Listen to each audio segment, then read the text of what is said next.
All righty.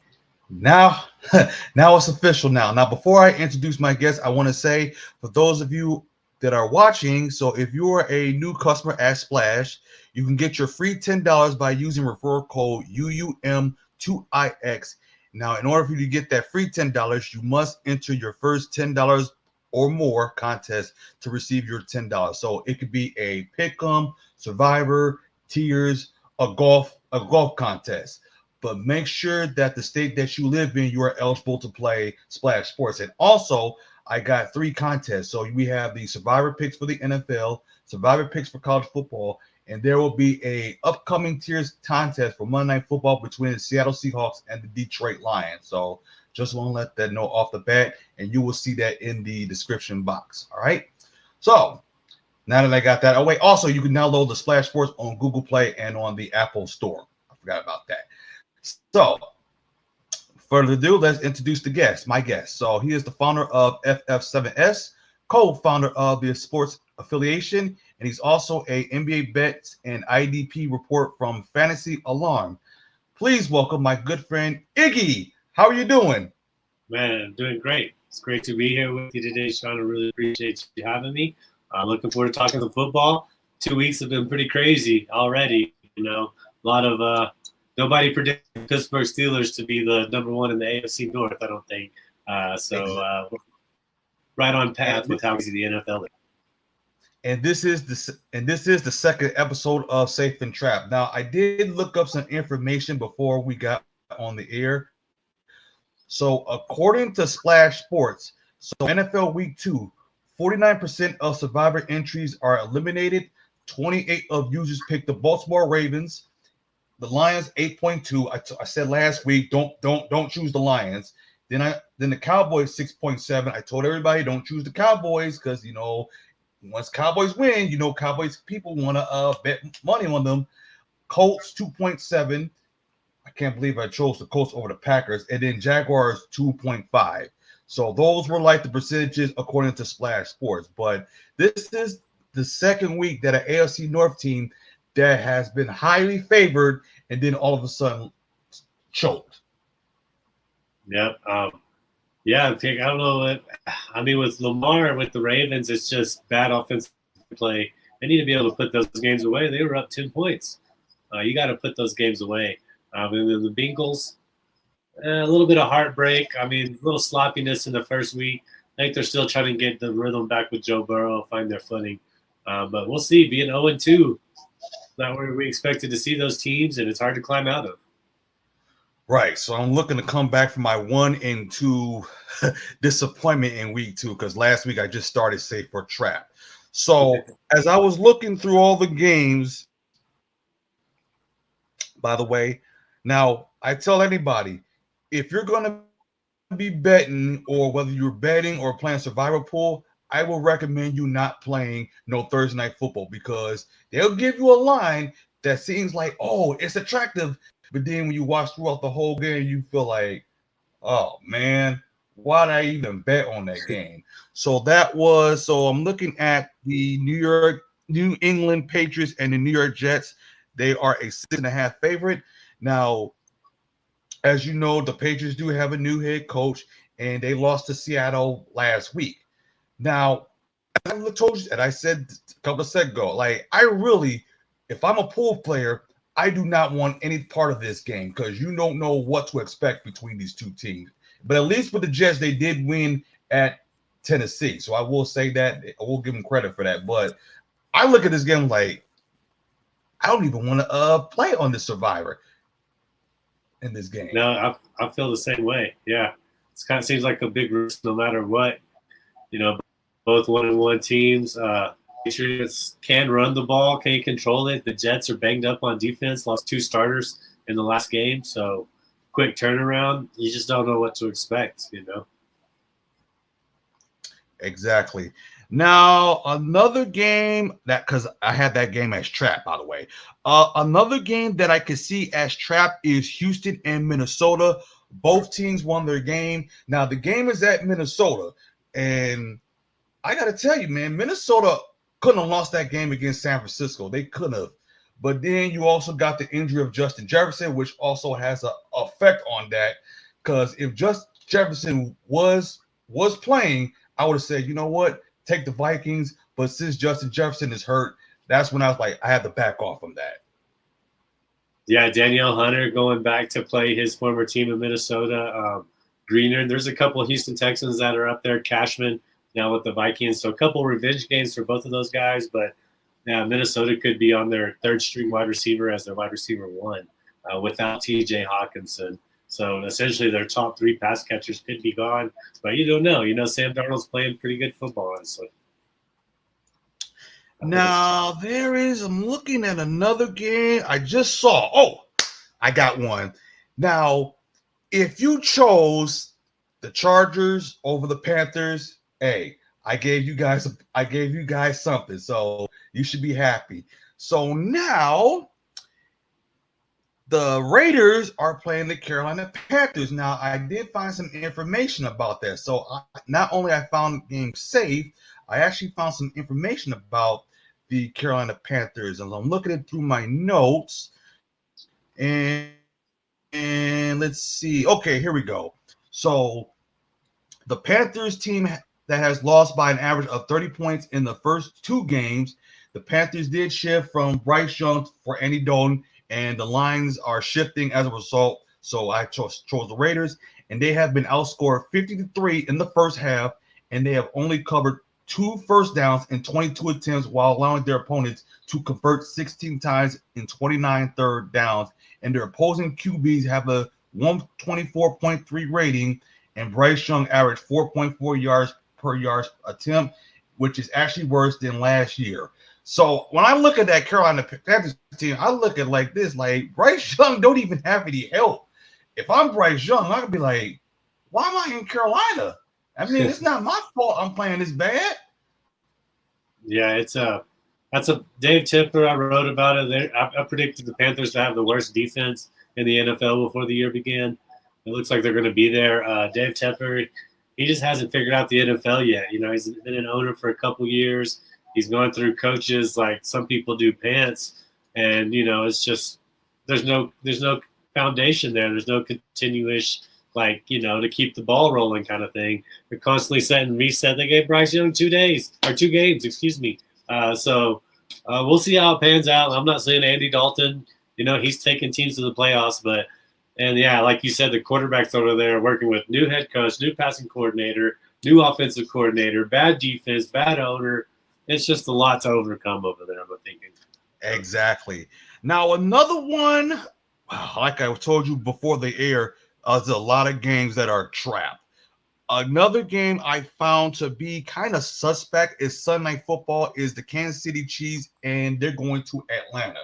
I found that to be very, very, very suspect because you know the first 2 games Kansas City has won by close games, and then last night Atlanta won at Philadelphia, so they had to overcome that. So, and plus when I look at Kansas City, there are pressure because they could possibly get a 3-peat, but it's just a matter of when they're going to lose. So in a situation like this, I don't know about this game. I want to say Kansas City, but I don't know in this situation. And plus, you got 2 teams in the NFC South that's undefeated. That is the Tampa Bay Buccaneers and the New Orleans Saints.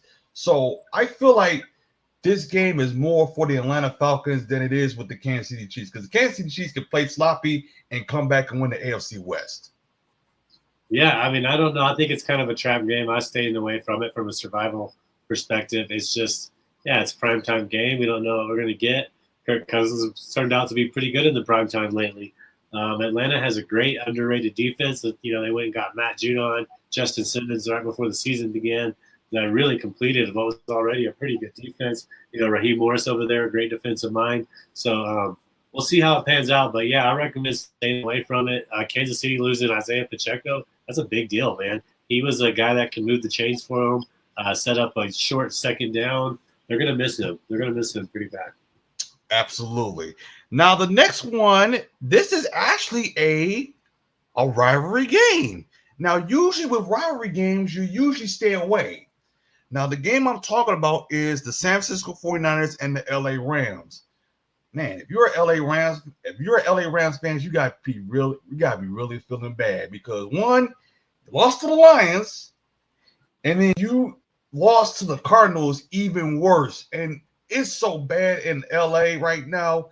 It's like, where is Matt Stafford going to even throw it to? I'm picking safe, by the way. I'm actually got the 49ers winning that game. But with a situation like that, like I got the Rams winning that, not the Rams. I got the 49ers winning that game. Because I'm like, I can't see who's gonna step up for the Rams because the Rams is like kind of banged up on both sides. Yeah, that's like you said, a rivalry game. Rams could be going 0-3. That would be, man, a lot of people had them at higher expectations. I knew their defense was going to be hit, and then they traded away their best player, Ernest Jones. And I was like, man, I put a comment in. I was like, are they planning on the season? Because they gave up like 3 of their best defensive players. That's just hard to overcome, man. That's really hard to overcome for any defense. And their offense isn't protected. Matthew Stafford. You don't got Cup. You don't got Puka. You don't got Tyler Higbee. I mean, they're in trouble. Very deep trouble. Oh man, let's see. Baltimore and Dallas, I see that game as trap as well because I saw the line. I saw Baltimore is favored by 1 because both teams lost. And I said before, I told everybody last week that like don't pick the Cowboys because when the Cowboys win, people in Vegas or whatever the state you live in, they're gonna bet they're gonna put money on the Cowboys. But both of these teams, this is very bad for Baltimore for being 0-2. And Cowboys, they don't really have to. Well, they just got to worry about making it to the playoffs and getting home field advantage. But when I look at Dak Prescott, I mean, my goodness, man, he played terrible. And Ezekiel Elliott probably didn't have any Wheaties or something. Yeah, man, it's I don't know what happened. That was kind of a weird game. They got owned defensively. It seems like when the Cowboys kind of get hit early with a bunch of points, they don't have a game plan to how to recover for that for some reason. So yeah, I feel like that's a trap game all the way around. It's in Dallas, so I don't know. I'm not touching that game from a betting perspective or a survivor perspective. Exactly. Now, there is a game I did look at as safe. That would be the Tampa Bay Buccaneers and the Denver Broncos. The Broncos offense is like, Yeah, is trash, but the defense is not bad. The defense is not bad. Defense is not bad because I did watch the game when they play the Steelers. The defense, I gotta say, is not that bad as many people think. And Pittsburgh, they still trying to figure out who's going to be the quarterback, by the way. But I'm really surprised. Ever since Baker has played in with the Buccaneers, he has been playing a lot better than he did in Cleveland. yeah. And he got additional weapons. So I got that game as safe. So I got to pick the Buccaneers. But it wouldn't be surprising if that game is close. Yeah, that's what I do have the Buccaneers. That is my pick this week for the Survivor Pool. I've been on the Buccaneers for a while. I bet on the Buccaneers to beat the Lions actually last week. I just, they got another good offense and they got an okay defense. Not a great defense. They're messing Winfield for sure. But I think, they got a good enough offense to just, I think Baker Mayfield got sacked 5 times by Aiden Hutchinson and they still won the game. So I think their offense is just so highly potent. They're going to be a lot of problems for a lot of people. Now, another game I find to be trapped, I'm looking at Detroit and Arizona because I'm looking at the line right now. Detroit is favored by 3, which is, I thought kind of a little bit low. I thought they'd be favored like 4 or 5. But this is another game I'm going to step away because, Detroit lost. Then Arizona came from that whooping they did against LA Rams. This one to me is kind of like it could go either way. You know what I mean? Because you don't know like Kyler Murray or like Jared Goff is gonna do against each other. But I will sit back and relax and watch that game because I feel like this game could be a shootout between these two quarterbacks. And I gotta say, Kyler Murray has been solid. And if you have him as a fantasy football quarterback, you should be very happy. Yeah, that's going to be a good afternoon game in Arizona. I'm staying away from it too. I don't know who to take in that game, so I'm basically staying away from it. There was another one I saw some interesting. I got that as a trap. That is the Philadelphia Eagles and the New Orleans Saints. Now, whoever thought the New Orleans Saints would be 2-0? Because as I'm looking for that information, that's the game I'm going to stay away. As I'm looking for it, they actually have a new offensive coordinator. Actually, they have a coordinator, Clint Kubiak, by the Yeah. way. And as I was looking to it, they're actually first in pre-snap motion and third in play action. I was like, wow, that is like, I didn't even know about that stuff. And they just made Carr look like he's an elite quarterback. And then Alvin Kamara, he did what he did back in 2020 when he had them touchdowns. That's the Alvin And that Kamara was I against saw when they was Minnesota. playing against the Cowboys. Yeah, he did that against the Vikings, and now that former head coach of the Vikings, Mike Zimmer, is the defensive coordinator for the Cowboys. So he scored 10 touchdowns against that guy in 2 games. That's unreal.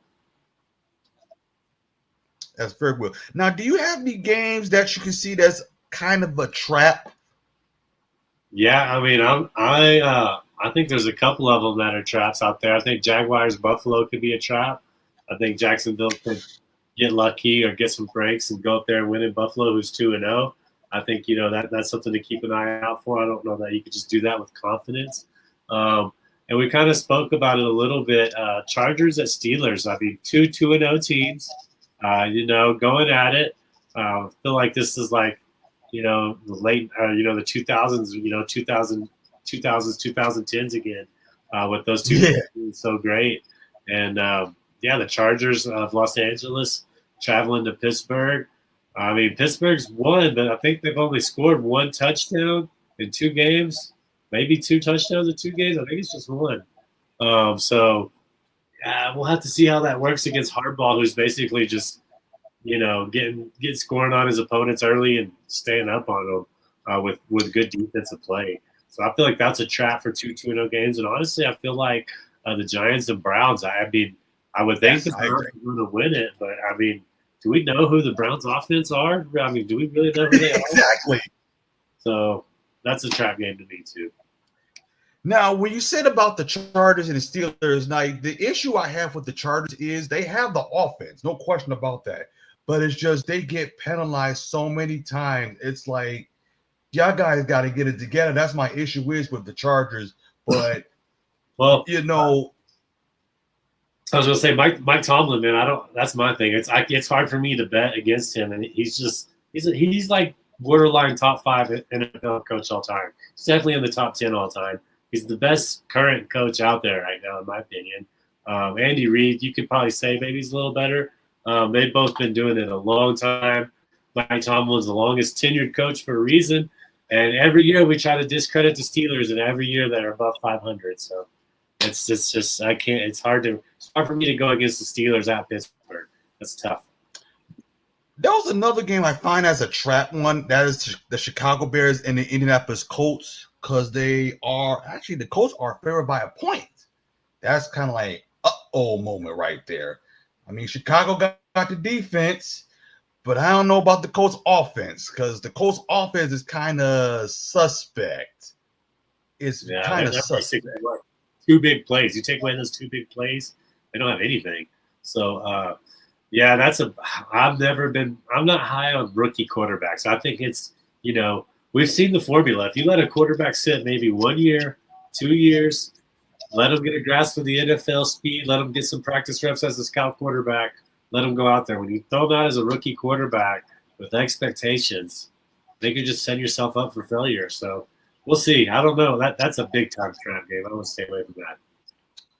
Yeah, because like I said, when I was looking at this morning, I'm looking like this is probably the most largest trap game I have seen so far this week in the NFL, this year in the NFL. Because you'll be like, okay, I see this as safe. Then the rest of them I see as like trap. Yeah, and the bookies have it at -1 point, basically telling you they don't know who's going to win this game either. They're just trying to get equal on it. I mean, a 1 point spread, that's not really a spread. It's almost a pick'em, Right. But like, hey, here. We want you to take this. I'm like, you have a better chance of taking the player props than the points. Absolutely, yeah. They're telling you right there off the bat. We don't know. Right. Because Lions don't usually move. Lions don't usually stop until Thursday. Absolutely, yeah. Then they're usually accurate. I would say that too. Most of the time, they're pretty close to being accurate. So now, where can my listeners find you on social media? By the way. Yeah, you can find me at IDP_Iggy on X or Twitter, whatever you want to call it. And then we get a lot of my work on the sports affiliation. You can go over there to our website, thesportsaffiliation.com. We got rankings, newsletters, betting advice, our basketball advice. We do NBA full coverage as well. So you can go check that out over there. And then, of course, Fantasy Alarm. If you're playing IDP leagues, that's defensive player leagues. You can go over to Fantasy Alarm. I have that came out today, actually, the IDP report with targets, waiver wires, and good matchups in this week for defensive players. So that is very awesome. So I would like to have you on a future show because this conversation we have is just fun. Because usually you don't see a lot of YouTubers do a lot of survivor pools. That's a good point. It's coming up. It's coming up. Now that certain states are banning DFS player props, unless it's like peer-to-peer. That's totally different. But here in Michigan, we can't even play no prize picks. You can only play it for free. But since August, we can play Splash Sports. So I'm glad that we can play Splash Sports. I'm very happy now that Michigan legalized it.